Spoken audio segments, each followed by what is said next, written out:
think about that phrase and maybe, repeat it to yourself, because drowsy but awake, it means to try to begin to train your baby to soothe himself to sleep, to understand that it's okay to fall asleep. It's okay to close your eyes and go to sleep. You always wake up and mommy and daddy are always there. Just to begin to do that, even in the very first month, I think it's worthwhile to try to put the baby down drowsy but awake. And the better you get at understanding the sleep cues and the timing of these naps, the easier it'll be to try to, swaddle him, go through the mini routine, and still put him down in his bassinet, drowsy but awake. Does that mean that that's going to happen every time? No. I'll tell you that we didn't really make a concerted effort to put our son down drowsy but awake until the second month.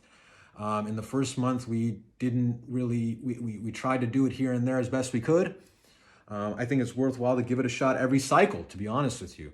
I'm just telling you that we didn't. We waited. It was, I think, in the second month where we thought, in the interest of just sleep training, as we go along from here, we should start to do it because we felt more comfortable at that point. I think you can probably start to do it in the first month. I don't really see a difference. The only difference is that, you may have a hard time putting a newborn in the first month down drowsy but awake because they just pass out and they're asleep constantly. I want to tell you that that's okay. If you're soothing them and they fall asleep and they're no longer awake, that's okay. You can put the baby down in the bassinet that way.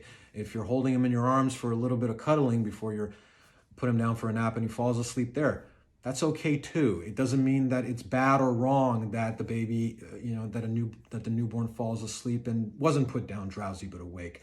I'm just telling you that if you were in the habit of trying to do that, as much as each and every time, it would just align with your interests and your purpose down the road, and it would make your job easier when the baby is 2 months old, 3 months old, 4 months old, when you're really doing some nighttime sleep training and daytime nap training as well.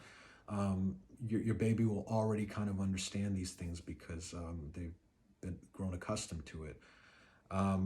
Remember that you are programming this baby from day one. That's basically what you're doing, and there's nothing wrong with that. That's actually a very good thing because they come into the world, they're a blank slate and they don't know anything.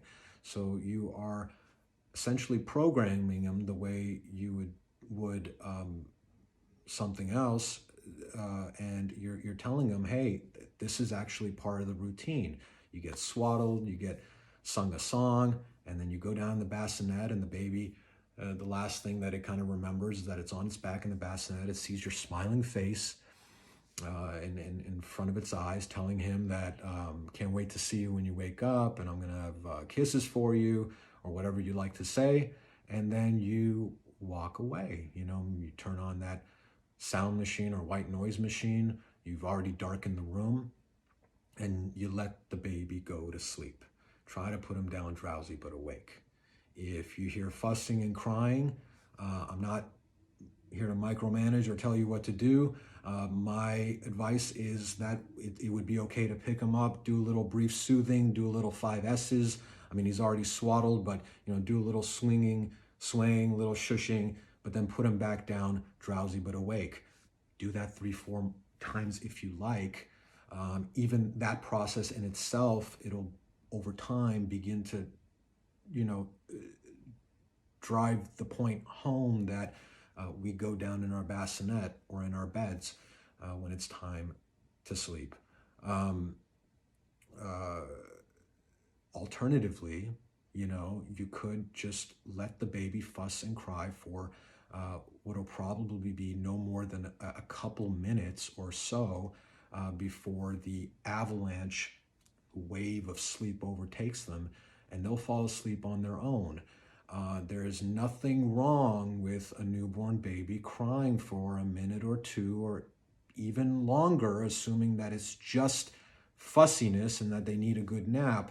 There's nothing wrong with that, and nothing bad will come out of that. I also appreciate, though, that no matter how much I say that, for first-time parents like us, it is going to be very, very difficult for you to control yourself and not respond to those cries. And I also appreciate that for first-time parents, 1 minute of crying sounds like an hour of crying. You really have to kind of time it and look at a stopwatch or something to realize that it just hasn't been that long at all. We're talking about the fourth trimester here, but something that Weissbluth says, I think either for a 3-month-old or maybe a 3 to 6-month-old, but I think it has equal application to the first 3 months. But I think he was dealing with a slightly older baby when he said, look, if you put your baby down for a nap and you hear loud crying for 3 minutes and then quiet crying for another 3 minutes or fussing, and then he goes to sleep for an hour or more, gets a good quality nap, well, that's an hour or an hour and a half nap that you might have deprived him of if you had responded to those cries and interfered with or gotten in the way of that sleep reflex. Because when the baby sees mommy or daddy again, it's stimulating to them, and they're going to fight the need to sleep because they'd rather look at your face or spend time with you. But try to put the baby down drowsy but awake. As you get more comfortable, through the first month and into the second month, try to do it more and more often. We're not going to talk about sleep training per se, and the various methods that people espouse for how to sleep train your baby until the next video on sleep beyond the fourth trimester, because I think the 4th month of life, between the time they turn 3 months old and the day they turn 4 months old, I think that's kind of a sweet spot for sleep training.